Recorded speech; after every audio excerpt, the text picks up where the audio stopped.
বিসমিল্লাহ আলহামদুলিল্লাহ ওয়াসসালাতু ওয়াসসালামু আলা রাসূলিল্লাহ আম্মা বাদ। সুপ্রিয় দর্শক শ্রোতাদের আন্তরিক মোবারকবাদ জানিয়ে শুরু করছি মেগা ডিজিটাল স্কেল মহিমান্বিত রমাদান powered by Darus Sunnah travels and tours, cosponsor Sanowar সিডেরাই সিটি ও খাদেম গ্রুপ। সুপ্রিয় দর্শক, আমরা আজকে অত্যন্ত গুরুত্বপূর্ণ একটি বিষয় নিয়ে আলোচনা করব। বিষয়টি হলো পরোপকার। পরের উপকার আমরা কেমনে করব, মানুষের উপকার করলে আল্লাহ রাব্বুল আলামিন কি পুরস্কার দিবেন, কি মর্যাদা, কি সম্মান রয়েছে, এই বিষয়ে আলোচনা করার জন্য আমার সাথে রয়েছেন দেশবরেণ্য ইসলামী চিন্তাবিদ, মিডিয়া ব্যক্তিত্ব। আমার ডানে রয়েছেন উত্তরা বাইতুস সালাম জামে মসজিদের সম্মানিত খতিব মাওলানা আনিসুর রহমান নূর সালেহী। আসসালামু আলাইকুম ওয়া রাহমাতুল্লাহি ওয়া বারাকাতুহু। আমার বামে রয়েছেন বিশিষ্ট ইসলামী চিন্তাবিদ, মিডিয়া আলোচক, জাতীয়তাবাদী ওলামা দলের সেন্ট্রাল কমিটির সদস্য সচিব অ্যাডভোকেট মাওলানা মোহাম্মদ আবুল হোসেন। আসসালামু আলাইকুম ওয়া রাহমাতুল্লাহি ওয়া বারাকাতুহু। ওয়ালাইকুম আসসালাম ওয়া রাহমাতুল্লাহ। মুহতারাম, কেমন আছেন? আলহামদুলিল্লাহ। রমজান কেমন কাটতেছে? আলহামদুলিল্লাহ, টেরই পাচ্ছি না যে মাহে রমজান আমাদের মাঝ থেকে দৌড়িয়ে বিদায় নিচ্ছে। জি মাশাআল্লাহ। তো আমরা আজকের আলোচনার বিষয় পরোপকার, পরের উপকার আমরা কিভাবে করতে পারি, যদি আপনি সংক্ষেপে বলেন। নাহমাদুহু ওয়া নুসাল্লি আলা রাসূলিল কারীম। ধন্যবাদ জানাচ্ছি মাইটিভিকে আজকে মাহে রমজানে এমন একটি সুন্দর টপিক আলোচনা করার জন্য, পরোপকার নিয়ে সংক্রান্ত বিষয়। দেখুন, আমরা তো বসছি ইসলাম নিয়ে কথা বলার জন্য। ইসলাম শান্তির ধর্ম, সেই শান্তি প্রতিষ্ঠার অন্যতম একটি পন্থা হচ্ছে মানুষের উপকার করা। এ বিষয়ে নবী করিম সাল্লাল্লাহু আলাইহি ওয়াসাল্লামের জবান মোবারক থেকে 1450 বছর পূর্বে আপনার উম্মতের জন্য যে মেসেজ রেখে গিয়েছেন, সেখান থেকে আমরা একটি হাদিস শুনি। নবী করিম সাল্লাল্লাহু আলাইহি ওয়াসাল্লাম ইরশাদ করেছেন, খায়রুন নাস মান ইয়ানফাউন নাস। পৃথিবীতে সেই উত্তম মানুষ যে মানুষের উপকার করে। তো আজকে আমাদের টপিকস পরোপকার। তো যে মানুষের উপকার করে সেই উত্তম মানুষ। কি উপকার করব আমরা? মাহে রমজান মাস, আমি ভালো থাকছি, ভালো খাচ্ছি, ভালো পড়ছি, ভালো ইফতারি করছি, ভালো জামা কাপড় নিজে পড়ছি, পরিবারকে ভালো সাপোর্ট দিচ্ছি, আমার প্রতিবেশী, আমার দূরাত্মীয়, নিকটতম আত্মীয়, তারা ভালো আছে, তারা খেতে পারছে।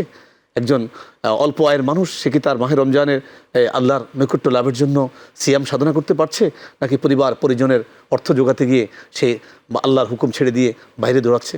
আমি যদি একজন মুমিন হই, আমি যদি মুসলমান হই, আমার ভিতরে যদি আল্লাহর খোদাভীতি থাকে, আমার ভিতরে যদি আল্লাহর রহমত থাকে, নবীর আদর্শ থাকে, তাহলে আমার দায়িত্ব হবে প্রতিবেশীর হক আদায় করা। কি আদায় করা? অসহায়কে সহায় করার জন্য অর্থনৈতিকভাবে স্বাবলম্বী করা, খাদ্য দিয়ে সাপোর্ট দেওয়া, বস্ত্র দিয়ে সাপোর্ট দেওয়া, তার পরিবার পরিজনকে সাপোর্ট দেওয়া, তাকে দিনের পথে নিয়ে আসা। সামনে কিন্তু ঈদ আসতেছে, ঈদ কি আমরা একা করব না? অবশ্যই তো একা করবো না। যার উদ্দার হাক্কুদ্দার, প্রতিবেশীর হক তো আমার মাঝে রয়েছে। দেখেন, আল্লাহ রাব্বুল আলামিন বলেছেন, ওমান আহসানু কাওলাম মিম্মান দাআ ইলাল্লাহ ওয়া আমিলা সালিহান ওয়া ক্বালা ইন্নানী মিনাল মুসলিমিন। অন্য আয়াত আল্লাহ বলেছেন, উদউ ইলা সাবিলি রাব্বিকা বিল হিকমাতি ওয়াল মাউইজাতিল হাসানা। এই উদউ ইলা সাবিলি রাব্বিক, আল্লাহর পথে বান্দাকে ডাকার জন্য কলা কৌশল, যে ভালো আচরণ, নসিহত আল্লাহ কোরআনে দালালাত করেছেন উম্মতের জন্য, বান্দার জন্য, সেটার অন্যতম একটি মাধ্যম হচ্ছে পরোপকার করা। নবী করিম সাল্লাল্লাহু আলাইহি সাল্লাম ইরশাদ করেছেন, ওয়াল্লাহু ফি আউনিল আবদ মা কানাল আবদ ফি আউনিল আখিহি। আল্লাহ ততক্ষণ পর্যন্ত একজন বান্দাকে সাহায্য করেন, সুবহানাল্লাহি ওয়া বিহামদিহি, যতক্ষণ পর্যন্ত একজন বান্দা আরেকজন বান্দার কল্যাণে নিজকে নিজে। আমরা এরপরে আসবো ইনশাআল্লাহ। আপনাকে সুন্দর বলতেছিলেন মাওলানা আনিসুর রহমান সারি, পরোপকার আমরা কিভাবে মানুষের করতে পারি, শুধু রমজান মাস নয়, সারা বছর ব্যাপী মরণ পর্যন্ত, যদি আপনি। ধন্যবাদ বিজ্ঞ উপস্থাপক। অত্যন্ত চমৎকার জীবন ঘনিষ্ঠ একটি বিষয়ের আলোচনা আজকের এই স্টুডিওতে উপস্থাপনের জন্য মহতারাম খুব চমৎকার বলতেছিলেন।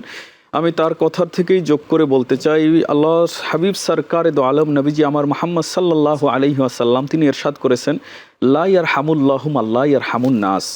যে ব্যক্তি মানুষের কল্যাণ করে না, যে মানবতার সেবা করে না, আল্লাহ সুবহানাহু ওয়া তাআলা কিন্তু তার কল্যাণ করবেন না। পবিত্র কোরআনুল কারীম বলতেছেন, কুনতুম খায়রা উম্মাতিন উখরিজাত লিন-নাস। তোমরা সেরা উম্মত, সেরা মানুষ। কেন মানুষ হলে?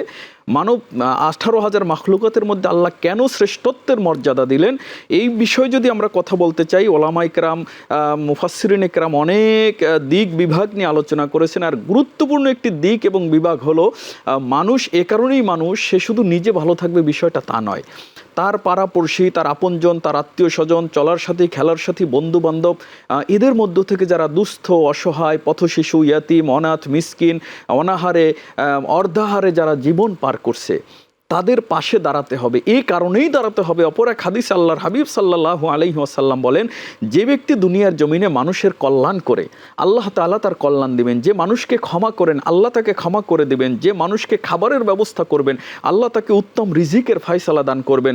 শুধু তাই নয়, এই কাজগুলো যদি বান্দা করে, আল্লাহর নবী বলেন ওয়া নাযালাত আলাইহিমুস সাকিন, আল্লাহ তো আসমানের দরজাগুলো তার জন্য খুলে দেন, রহমত নাজিল করেন। আল্লাহর রহমত লাভে গুরুত্বপূর্ণ একটি কাজ হলো মানবতার সেবা করা, মানব সেবায় নিজেকে নিয়োজিত রাখা। এটি একটি মহৎ গুণ। দেখুন, অন্য মাখলুক যারা রয়েছে পৃথিবীতে তাদের এই গুণগুলো কিন্তু নেই। শুধুমাত্র কেবলমাত্র মানুষ আশরাফুল মাখলুকাত, এ কারণেই আল্লাহ তাকে একটি বিবেক নামক মহা আদালত দান করছেন। এই আদালত দিয়ে আমি পেট পুরে খাচ্ছি, আমি পেট ভরে বাহারি ইফতার নিয়ে আমি ইফতার করছি, আমার পাশে একজন অসহায় কোনো রকম অনাহারে কিংবা শুধুমাত্র ভাত দিয়ে কিংবা কোনো রকম চিরা দিয়ে ইফতারি করছে, সাহারিতে ভালো একটু খাবার পাচ্ছে না, মানুষ হিসাবে আমার নৈতিক দায়িত্ব হলো তার পাশে দাঁড়ানো। আর এই সেবাটা, মানবতার সেবাটা শুধু রমজান কেন্দ্রিক নয়, শুধু ঈদ কেন্দ্রিক নয়, শুধু জাকাত কেন্দ্রিক নয়, জীবনের একটা পার্ট হওয়া দরকার। যে আমার 24টা ঘন্টায় আমার যদি 10 টাকা আয় হয়, আমার 12 মাস, আমার প্রতি 30 দিনে যদি আমার 100 টাকা আয় হয়, আমি মনে করি এখান থেকে সাধ্যমতো যতটুকু সম্ভব একটা পার্ট আলাদা করে রাখা শুধু মানবতার জন্য। এখান থেকে শুনবো ইনশাআল্লাহ। চমৎকার বলতেছেন অ্যাডভোকেট মাওলানা আবুল হোসেন, সুন্দর আপনি বলতেছেন আল্লাহু আমাল আবদি ফি মা কান আল আবদি ফি আউনি আখি। এখন মানবতা, মানবের উপকার, পরোপকারের আমরা প্রথম কাদেরকে প্রায়োরিটি দিব, প্রাধান্য দিব, যদি আপনি বলেন। দেখুন, ইসলাম কিন্তু এমন একটি জীবন বিধান যেটা প্রত্যেকটা বিষয়ে ডিভাইড করে দিয়েছেন। আপনি আল্লাহ বলছেন ইন্নামা সাদাকাতু লিল ফুকারা ওয়াল মাসাকিন। আপনি সমাজের মধ্যে যারা হতদরিদ্র রয়েছে, যারা মিসকিন রয়েছে, গরিব রয়েছে, অসহায় রয়েছে, অসুস্থ রয়েছে, এতিম রয়েছে, এই মানুষগুলোকে প্যাট্রোনাইজ করার জন্য আল্লাহ পাক রব্বুল আলামিন ধনীর ধনের মধ্যে কিন্তু অংশ রেখেছেন। ধনী তার সেই ধনের যে প্রাপ্য অংশটা গরিবের আল্লাহর পক্ষ থেকে যে নির্ধারিত, সেটা সঠিকভাবে আদায় করবে। পাশাপাশি আল মুসলিম ও আখুল মুসলিম, নবী করিম সাল্লাল্লাহু আলাইহি ওয়াসাল্লাম বলেছেন, মুসলমান মুসলমানের ভাই। আমি 10 কাপড় পরে থাকবো, 10 তলায় বাস করবো, আমার ভাই গাছতলায় থাকবে, কোনো মুসলমান অথবা কোনো সুস্থ মানুষকে মেনে নেওয়া সম্ভব? কখনোই যেমন সম্ভব হয় না। বাইরের গায়ের গোস্ত খাওয়া কি কখনো কারো পক্ষে, সুস্থ মানুষের পক্ষে সম্ভব? যদি এটা সম্ভব না হয়, ভাই উলঙ্গ আছে, ভাই বস্ত্রহীন আছে, ভাই ক্ষুধার্ত আছে, ভাই বাসতলায় বাস করছে, গাছতলায় বাস করছে, আমি 10 তলায় থাকছি, অবশ্যই আমার ভাইকে আমার পাশে গিয়ে দাঁড়াতে হবে। আমার আত্মীয় স্বজনের দিকে নজর রাখা দরকার। আর আমাদের সবচেয়ে বড় পরিচিত মিল্লাতা আবিকুম ইব্রাহিম হুয়া সাম্মাকুমুল মুসলিমিন।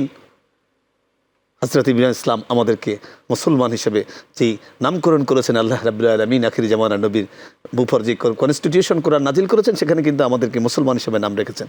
সেই নবী করিম সাল্লাল্লাহু আলাইহি ওয়াসাল্লামের জবান মুবারক থেকে আসলে আল আখু মুসলিম ও আখুল মুসলিম, মুসলমান মুসলমানের ভাই। এখানে দেখুন, আপনি নবী করিম সাল্লাল্লাহু আলাইহি ওয়াসাল্লাম মক্কা ছেড়ে মদিনা হিজরত করলেন। অনেক লম্বা ইতিহাস, আমরা এত লম্বা ইতিহাসে যাব না। যাওয়ার পরে নবী করিম সাল্লাল্লাহু আলাইহি ওয়াসাল্লাম যে আহলে সুপ্পা মদিনার মসজিদে নববীর সামনে খেজুর পাতার ছানিতে বসে রয়েছে, ইসলাম রাষ্ট্র পরিচালনা করছেন, লাহে মাহফুজের কালাম, মা ইয়ানতিকু আনিল হাওয়া ইন হুয়া ইল্লা ওয়াহয়ুন ইউহা। নবী করিম সাল্লাল্লাহু আলাইহি ওয়াসাল্লাম হাদিস সাহাবায়ে কেরাম শেখাচ্ছেন, কোরআন শেখাচ্ছেন। নবী করিম সাল্লাল্লাহু আলাইহি ওয়াসাল্লামের জবান মুবারক হাদিস বললেন, আল মুসলিম ওয়া আকুল মুসলিম, মুসলমান মুসলমানের ভাই। যারা নবী করিম সাল্লাল্লাহু আলাইহি ওয়াসাল্লামের সাথে মক্কা ছেড়ে মদিনা হিজরত করেছেন, তারা হচ্ছেন মুহাজির, হিজরতকারী। যারা মদিনায় ছিলেন, আউস খাজরাজ গোত্র থেকে শুরু করে অন্যান্য গোত্রসমূহ, তারা ছিলেন আনসার। আনসার শব্দ অর্থ সাহায্যকারী। নবী করিম সাল্লাল্লাহু আলাইহি ওয়াসাল্লামের জবান মোবারক থেকে যখন হাদিস শুনলেন যে মুসলমান মুসলমানের ভাই, আরে যারা মক্কা থেকে হিজরত করেছে, আদর্শ কোত্থেকে আমরা শিখবো? আল্লাহর রসুল এবং তার সাহাবায়ে কেরাম থেকে তো আদর্শ শিখবো। তাহলেই তো আমরা যদি সেই আদর্শ ধারণ করি, কারণ রাসূল ইসলাম বিদায় হজের বাসীর আমাদের জন্য রেখে গিয়েছেন তারাকতু ফিকুম আমরাইন লান তাদিল্লু মা তামাসসাকতুম বিহিমা কিতাবাল্লাহি ওয়া সুন্নতি, এবং কোরআন এবং সুন্নাহ রেখেছেন। যতদিন পর্যন্ত আমরা ধারণ করে রাখবো, ততদিন আমরা পথভ্রষ্ট হওয়ার কোনো সুযোগ নেই। মুসলিম উম্মাহ পথভ্রষ্ট হবে না। ঠিক তদ্রূপ বলছেন সাহাবায়ে কেরাম যারা আমার অনুকরণ করবে, এতাআত করবে, মৃত্যুবরণ করবে, আমার সাহাবায়ে এবং তাবিঈদের এতাআত করবে, অনুসরণ করবে, ঈমানের সাথে মৃত্যুবরণ করে তারা জান্নাত। মাওলানা আনিসুর রহমান নূর, পরোপকার বিষয়ে আপনি বলতেছিলেন, রমজান ছাড়াও রমজানের পরেও আমরা এটা কিভাবে অব্যাহত রাখতে পারি? ধন্যবাদ। আমি বলতেছিলাম যে আমাদের এই পরোপকার, মানব সেবায় নিজেকে নিয়োজিত রাখা, এটা অনেকের মধ্যে শুধু রমজান কেন্দ্রিক দেখা যায়। আমরা মনে করি যে শুধু মানব সেবায় নিজেকে নিয়োজিত রাখা বা মানবতার কল্যাণে নিজেকে একটু বিলিয়ে দেওয়া মনে হয় রমজানের মধ্যেই সীমাবদ্ধ। বিষয়টা কিন্তু এমন নয়। যে গোটা জীবনের আমি বলেছিলাম যে একটা পার্ট হওয়া দরকার। 24টা ঘন্টায় আমার আয়ের উৎস থেকে একটা অংশ গরিব, দুস্থ, অসহায়, ইয়েতিম, পথশিশু, মিসকিন, অনাথ, অনাহারী, অর্ধাহারী, যারা অসহায়, তাদের পাশে দাঁড়ানো দরকার। এর মাধ্যমে কিন্তু আল্লাহর রহমত লাভে নিজেকে ধন্য করা যায়। মানব সেবায় নিজেকে বিলিয়ে দেওয়া আল্লাহর হাবিব সাল্লাল্লাহু আলাইহি ওয়াসাল্লাম বলেন আল্লাহর পক্ষ থেকে অঝোর দ্বারায় বান্দার উপরে রহমত নাজিল হবে, তার রিজিকের বরকত হবে। আপনি যদি অন্যের কল্যাণে খাবার ব্যবস্থা করেন, আল্লাহ সুবহানাহু ওয়া তাআলা আপনার জন্য উত্তম রিজিকের ফয়সালা করবেন। আপনি অসুস্থ মানুষের পাশে দাঁড়াবেন, আল্লাহ এর বদৌলতে কিন্তু আসসাদাকাতু তারুদ্দুল বালা, আপনি ওই অসহায় ব্যক্তির পাশে গিয়ে তার জন্য কিছু কল্যাণকর কিছু করবেন। আল্লাহর নবী বলেন এর মাধ্যমে আল্লাহ আপনার আসসাদাকাতু তারুদ্দুল বালা, এই সাদাকার মাধ্যমে, দানের মাধ্যমে বালা মুসিবত বিপদ আপদ, এমনকি এই হাদিসের ব্যাখ্যায় আসছে যে অপমৃত্যু, করুণ মৃত্যু, ইভেন দুর্ঘটনাজনিত মরণের হাত থেকে কিন্তু আল্লাহ বান্দাকে রক্ষা করবেন, তাওবা করারও আল্লাহ সুযোগ দান করবেন। এই জন্য জীবনের একটা পার্ট, প্রতিটা দিনের একটা রুটিন হওয়া দরকার যে কিছু একটা সময় শুধু টাকা দিলেই যে মানবতার সেবা হয় বিষয়টা কিন্তু এমন নয়। একজন অসহায় মানুষ, একদম মানে খুব মুমূর্ষু একজন মানুষ, তাকে দেখতে যাওয়াও কিন্তু আমার রসুলের সুন্নত। তার মাথায় হাত বুলিয়ে দেওয়া, তাকে সাহস যোগানো, তার খোঁজ খবর নেওয়া, এই বিষয়গুলোও কিন্তু মানব সেবা এবং পরোপকার। সুন্দর বলেছেন। আবার আসবো অ্যাডভোকেট মাওলানা আবুল হোসেন, আপনি ওলামা দলের সেন্ট্রাল কমিটির সদস্য সচিব, আপনার বিশাল দায়িত্ব। সেই ক্ষেত্রে রমজান মাসে আপনারা আপনাদের ওলামা দলের পক্ষ থেকে আপনারা পরোপকারের জন্য আপনারা কি কর্মসূচি নিয়েছেন বা কি আপনাদের পরিকল্পনা আছে? ইনশাআল্লাহ আপনি যে প্রশ্ন করেছেন, আসলে আমরা যেহেতু সরকার রিলেটেডের সাথে আমাদের ইনভলভমেন্ট রয়েছে, এই তো মাত্র হঠাৎ করে আমাদের নতুন সরকার শপথ গ্রহণ করলেন।